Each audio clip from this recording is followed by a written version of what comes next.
दोस्तों, आपने देखा होगा हिंदू धर्म में यदि कोई मरता है तो उसका अंतिम संस्कार उसी ढंग से किया जाता है जैसा आज से हजारों वर्ष पूर्व किया जाता था। आज भी लोग उसी ढंग से शव यात्रा में सम्मिलित होते हैं, अर्थी को कंधा देते हैं, महिलाओं को छोड़कर केवल पुरुष ही शमशान घाट जाते हैं, चिता जलाते हैं और फिर सूतक का पालन भी करते हैं। इसके अलावा और भी बहुत कुछ। वैसे इसी क्रम में आज हम आपको शास्त्रों तथा पुराणों से ली गई जानकारियों के आधार पर इन्हीं सब प्रश्नों के उत्तर देंगे। साथ ही साथ आपको ये भी बताएंगे कि यदि आप किसी की शव यात्रा में सम्मिलित होते हैं या रास्ते में कोई शव यात्रा देखते हैं तो आपको बड़ी ही सजगता से किन किन नियमों का पालन करना चाहिए, अन्यथा आप पुण्य कमाने के बजाय पाप के भागीदार हो जाएंगे। तो आइए एक बार विस्तार से प्रकाश डालते हैं अंतिम यात्रा के कुछ प्रमुख नियमों पर। नमस्कार और एक बार फिर स्वागत है आप सभी का आपके अपने वीडियो कलेश यूट्यूब चैनल पर।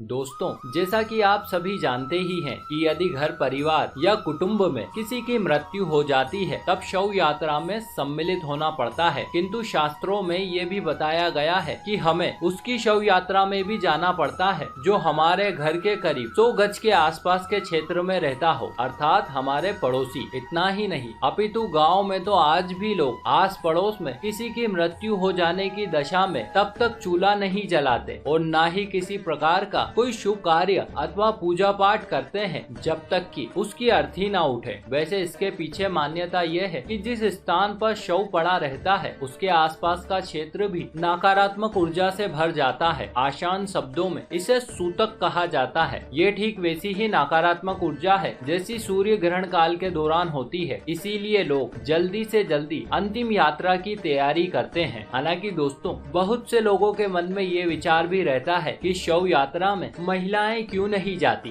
दरअसल शास्त्रों में इसके पीछे कई मान्यताएं प्रचलित है। उन्हीं में से एक ये है कि महिलाओं की प्रकृति जन्म देने की होती है जबकि शमशान की भूमि इसके ठीक विपरीत। अतः ऐसे में इस बात की संभावना बहुत अधिक रहती है कि इस सब से महिलाओं की प्रजनन क्षमता या उनकी मातृत्व शक्ति का ह्रास होने लगता है। साथ ही ये भी माना जाता है कि महिलाएं अपने भावुक स्वभाव के कारण बड़ी ही आसानी से शमशान में मौजूद विभिन्न प्रकार की नकारात्मक शक्तियों का शिकार हो जाती है। अतः इन्हीं कुछ दुष्परिणामों के कारण महिलाओं को शव यात्रा में सम्मिलित नहीं किया जाता है। तत्पश्चात 4 लोग अर्थी को कंधा देते हैं। वैसे कंधा देना एक अत्यंत ही पुण्यवत कृत्य माना जाता है, किंतु इसके पीछे भी कुछ नियम हुआ करते थे और पहले के लोग पूरी तन्मयता के साथ उन्हें निभाते भी थे। इनमें ये नियम प्रमुख था कि जिस वर्ण के व्यक्ति का निधन हुआ है उसकी अर्थी को कंधा देने का अधिकार भी उसी वर्ण के लोगों का होता था। जैसे ब्राह्मण की अर्थी को केवल ब्राह्मण, क्षत्रिय को क्षत्रिय, वैश्य को वैश्य और शूद्र को शूद्र। इतना ही नहीं अपितु ब्रह्मचारी व्यक्ति ना तो अपने वर्ण के किसी व्यक्ति की अर्थी उठा सकता था और ना ही किसी अन्य वर्ण की, किंतु हाँ वो अपने माता पिता या गुरु की अर्थी को कंधा अवश्य ही दे सकता था। वैसे दोस्तों, आपको तो पता ही है हिंदू धर्म में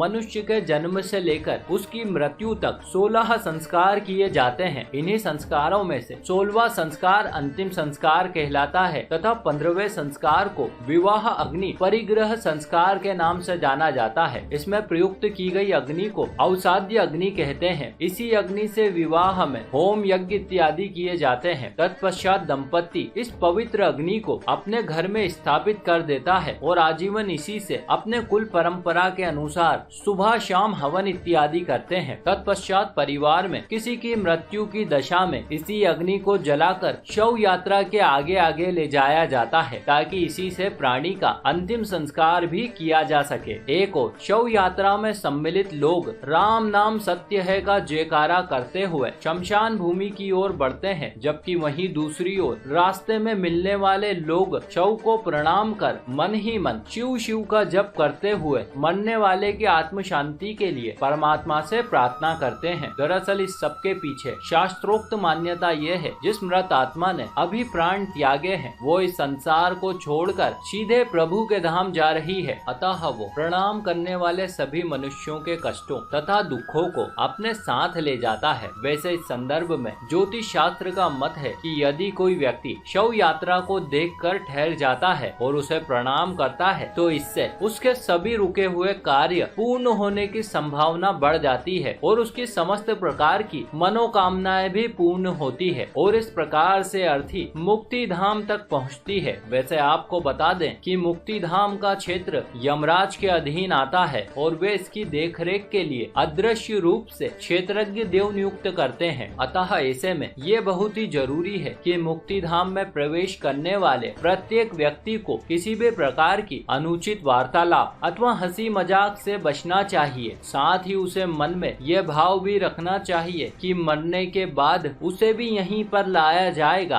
अतः ऐसे में यदि वो किसी प्रकार की कोई अनुचित गतिविधि करता है तो फिर समय आने पर उसे क्षेत्रज्ञ देवों को जवाब देना भारी पड़ जाएगा। वैसे हिंदू धर्म में नन्हे शिशुओं तथा पहुँचे हुए संतों तथा सर्पदंश से मृत प्राणी के शव को छोड़कर सभी के शवों को जलाया जाता है। दरअसल ये परंपरा हजारों सालों से यूं ही चली आ रही है, क्योंकि हमारे प्राचीन ऋषि मुनियों ने शरीर और आत्मा के विज्ञान को प्राचीन काल में ही खोज लिया था। उनका मानना था कि ये शरीर नश्वर है और ये इस पृथ्वी पर उपस्थित 5 तत्वों से मिलकर बना है, जबकि आत्मा अमर है क्योंकि उसका जन्म सीधे परमात्मा से हुआ है। अतः इस शरीर को पंच तत्व अर्थात धरती, अग्नि, आकाश, जल और वायु में विलीन कर दिया जाना चाहिए ताकि प्राणी का उसके शरीर के प्रति मोह भंग हो जाए और उसे सीधे मोक्ष की प्राप्ति हो सके। और आप तो जानते ही हैं कि संत सन्यासियों तथा नवजात शिशुओं को अपने शरीर के प्रति कोई मोह नहीं रहता, इसीलिए उन्हें जमीन में गाड़ा या समाधिस्थ किया जाता है। और सर्पदंश से मृत व्यक्ति के संदर्भ में ये मान्यताएं प्रचलित थी कि उसके शव को बेड़े पर रखकर नदी में प्रवाहित कर दिया जाता है। उस समय इस बात की बहुत संभावना रहती थी कि किसी सिद्ध पुरुष के आशीर्वाद से अथवा काल बेलियों के ज्ञान से उस व्यक्ति को पुनः नवजीवन प्राप्त हो जाया करता था। वैसे दोस्तों, दाह संस्कार कभी भी रात में नहीं किया जाता है। दरअसल इसके पीछे मान्यता यह है कि यदि किसी का रात में अंतिम संस्कार कर दिया जाए तो उसके सूक्ष्म शरीर को अत्यंत ही कष्ट भोगने पड़ते हैं और फिर अगले जन्म में वो नेत्रहीन पैदा होता है। उधर बड़ा पुत्र मुखाग्नि देता है और थोड़ी देर के बाद कपाल क्रिया कर दी जाती है ताकि आत्मा को मोक्ष की प्राप्ति हो सके। तत्पश्चात जितने भी लोग शव यात्रा में सम्मिलित हुए थे वे सभी मृत व्यक्ति को अंतिम प्रणाम कर 3 लकड़ी दाएं हाथ में तथा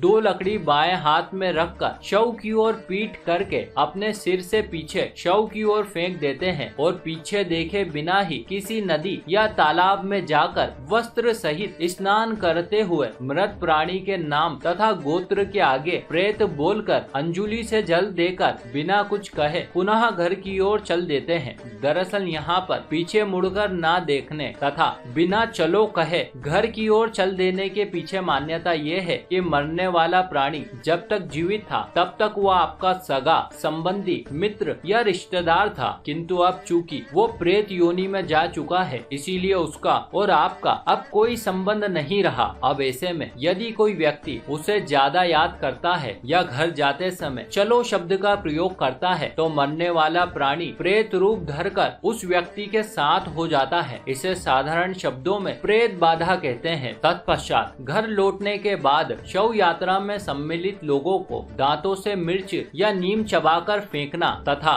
लोहा, अग्नि, जल व पत्थर को स्पर्श करके ही घर में प्रवेश करना चाहिए। वैसे आपको बता दें कि इसके पीछे की धारणा यह है कि आध्यात्म जगत में किसी भी मनुष्य के इस भौतिक शरीर के अलावा भी ऊर्जा से बने कई अन्य शरीर माने गए हैं जो शमशान घाट या शव के संपर्क में आने से दूषित हो जाते हैं। अतः जब आप इन वस्तुओं का स्पर्श करते हैं तो इससे उन शरीरों की अशुद्धियां भी दूर हो जाती है। इतना ही नहीं अपितु जो लोग शव यात्रा में सम्मिलित होते हैं उन्हें एक दिन का, शव को छूने वालों को 3 दिनों का तथा अर्थी को कंधा देने वालों को लगभग 8 दिनों का सूतक मानना चाहिए। और आप तो जानते ही हैं सूतक काल में पूजा पाठ, मंदिर तथा धार्मिक आयोजनों में सम्मिलित होने, साधुओं को दान देने, दान पेटी या गुल्लक आदि में रुपया पैसा डालने की मनाही होती है। वैसे यदि कोई चाहे तो मृत व्यक्ति के नाम से कार्तिक मास में कम से कम 11 दिनों तक प्रत्येक शाम को घर से बाहर दीप जलाकर दीप दान अवश्य कर सकता है। पद्म पुराण में बताया गया है कि दुर्गम स्थान अथवा भूमि पर या नदी में दीप दान करने से मृत व्यक्ति को उत्तम लोगों की प्राप्ति तथा दीप दान करने वाले को धन वैभव तथा पुण्य फलों में वृद्धि होती है। तो दोस्तों, ये थे वे नियम जिनका पालन शव यात्रा में सम्मिलित होने वाले प्रत्येक मनुष्य को पूरी तन्मयता के साथ करना चाहिए। इसी के साथ हमारी ये जानकारी भी यहीं समाप्त हुई। आशा करते हैं आपको ये जरूर अच्छी लगी होगी। ऐसे और भी वीडियो देखने के लिए अभी सब्सक्राइब करें वीडियो कलश यूट्यूब चैनल को। साथ ही साथ इस वीडियो को ज्यादा से ज्यादा लोगों के साथ शेयर करें और अब से आप हमें फेसबुक पर फॉलो करना ना भूलें ताकि चारों ओर धर्म रूपी प्रकाश फैल सके। आप सभी दोस्तों का बहुत बहुत धन्यवाद।